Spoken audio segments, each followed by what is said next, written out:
बिस्मिल्लाहिर्रहमानिर्रहीम। तब हम glossopharyngeal nerve cranial nerve 9 start करने लगे हैं। इसके बारे में सबसे पहले आपको बात पता होनी चाहिए कि ये आपके पास ना थर्ड फेरेंजियल आर्च की नर्व कहलाती है। ठीक है, फर्स्ट वाली जो थी वो आपने पढ़ा था कि वो थी मैंडिबुलर नर्व, सेकंड वाली जो थी उस फेशियल नर्व, और थर्ड फेरेंजियल आर्च की जो होती है आपके पास वो हो जाती है ग्लोसोफेरेंजियल नर्व क्रेनियल नर्व 9। अब इसके हम सबसे पहले न्यूक्लियाई और उसके फंक्शंस के तौर पे हम देख लेना, ताकि हमारे लिए कोर्स पढ़ना और सारी चीज़ें और ब्रांचेस आसान हो जाए। तो सबसे पहले हम इसका देखेंगे कि एक तो इसका हो जाएगा मोटर न्यूक्लियस। ठीक है, सबसे पहले इसका मोटर न्यूक्लियस हो जाएगा। ये मोटर न्यूक्लियस कौन सा होगा? तो ये मोटर न्यूक्लियस वो होगा जो कि ना बड़ा अपने फंक्शन में कंफ्यूज्ड है। ठीक है, वो कंफ्यूज्ड क्यों है? क्योंकि वो सिर्फ और सिर्फ ग्लोसोफेरेंजियल के लिए नहीं बल्कि वेगस और 10th और 11th जो एक्सेसरी है, इन तीनों के लिए वो एक ही न्यूक्लियस है और उसी से इसके फाइबर्स निकलते हैं। लेकिन वो बड़ा सा ना वो है, अपने काम में कंफ्यूज है, इसलिए उसका नाम दे दिया न्यूक्लियस एम्बिगुअस। ठीक हो गया। अब ये न्यूक्लियस एम्बिगुअस है और इसने क्या करना है, इसने जाके सप्लाई किस चीज़ को करना है? मोटर न्यूक्लियस में सप्लाई जाके करना है। हमारे पास एक ही मसल होता है जो कि आप थर्ड फेरेंजियल आर्च से निकलता है, जिसको हम कहते हैं स्टाइलोफेरेंजियस मसल। ठीक है, तो वो स्टाइलोफेरेंजियस मसल को जाकर सप्लाई कर देगा। तो इस तरह करके हमारे पास सबसे पहला हमने न्यूक्लियस को ख़त्म कर दिया। दूसरा हमारे पास क्या आ जाता है? दूसरा हमारे पास आ जाता है इसका, अब मोटर के अंदर ही दूसरा आ जाता है पैरासिम्पैथेटिक न्यूक्लियस। ठीक है, पैरासिम्पैथेटिक मोटर सप्लाई जो जाएगी वो किस तरह जाएगी? तो पैरासिम्पैथेटिक के लिए आपके पास यहाँ पे जो न्यूक्लियस होगा ना वो आपके पास होगा, क्योंकि आपको पता है ग्लोसोफेरेंजियल नर्व ने पैरोटिड ग्लैंड को सप्लाई करना होता है। उससे उसके लिए जो न्यूक्लियस होता है ना वो होता है इन्फीरियर सैलिवेटरी न्यूक्लियस। सुपीरियर सैलिवेटरी न्यूक्लियस हमने उसमें पढ़ा था फेशियल नर्व में, और इन्फीरियर सैलिवेटरी न्यूक्लियस इसके अंदर होगा। इसने किधर जाना है आपके पास? इसने आपके पास आगे जाना है पैरोटिड ग्लैंड की तरफ। तो इसने पैरोटिड ग्लैंड को पैरासिम्पैथेटिक सप्लाई दे देनी है। उसके बाद आपके पास क्या होगा? अब आपके पास स्पेशल सेंसेस जो एक अब सेंसरी के अंदर आ जाना। तो सबसे पहले एक हो जाएगी स्पेशल सेंसेस। स्पेशल सेंस कौन सी ये लेकर आएगा? तो मैंने बताया था कि एंटीरियर 2/3 तो फेशियल नर्व लेकर आती है, लेकिन टेस्ट के जो फाइबर्स होते हैं ना फ्रॉम पोस्टीरियर 1/3। ठीक है, पोस्टीरियर 1/3 वो आपके पास ग्लोसोफेरेंजियल नर्व लाते हैं। तो उसके लिए स्पेशल सेंसेस के लिए आपके पास न्यूक्लियस होगा। ठीक हो गया। अब वो वाला न्यूक्लियस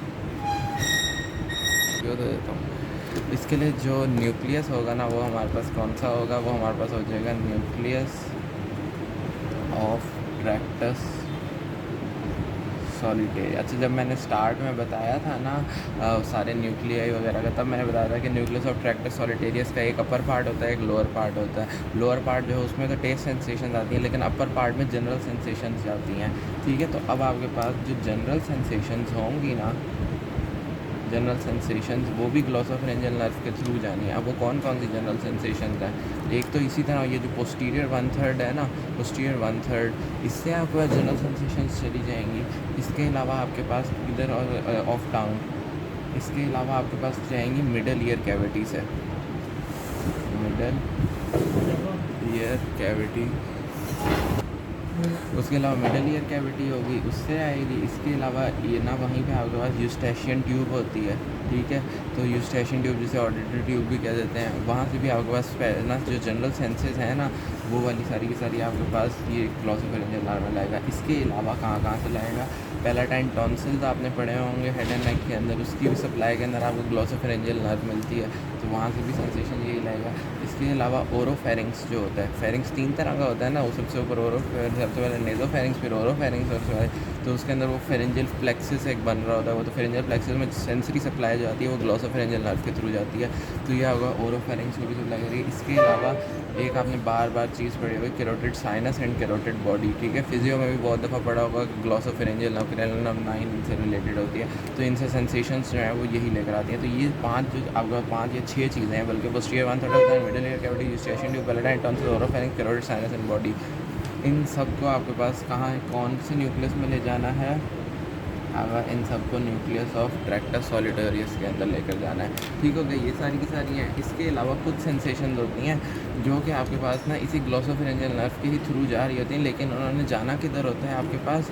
उन्होंने जाना होता है आपके पास वही जो हमारे पास ना बिल्कुल एक न्यूक्लियस था जो हर दफ़ा मैंने बताया हुआ था, वो वाला होता है spinal nucleus of trigeminal nerve, जिसके अंदर आपके पास ना सेंसेस जानी होती हैं वो पेन एंड टेम्परेचर की। Spinal nucleus of trigeminal nerve. अब मैं अगर इनके फाइबर्स यहीं पे बताता जाऊँ ना कि फ़ाइबर्स इनमें कौन कौन से होंगे, तो अब ये देखिए मोटर न्यूक्लियस था ना, स्पेशल वाला है ये, क्योंकि ब्रेन फ्रिंजियल आर्च वाला है, तो इसके अंदर जो फाइबर्स होंगे ना हमारे पास, वो हमारे पास हो जाएंगे स्पेशल, विसरल, और उसके बाद क्या होगा, इफरेंट, क्योंकि मोटर है। ठीक हो गया, स्पेशल, विसरल, इफरेंट। उसके बाद पैरासिम्पैथेटिक, जनरल, विसरल, इफरेंट। उसके बाद स्पेशल जो सेंस है, तो ये ना सेंसरी वाला है, तो इसके अंदर अगर यहाँ पे मैं लिख देता हूँ, तो ये क्या होगा आपके पास, स्पेशल, विसरल, एफरेंट फाइबर्स।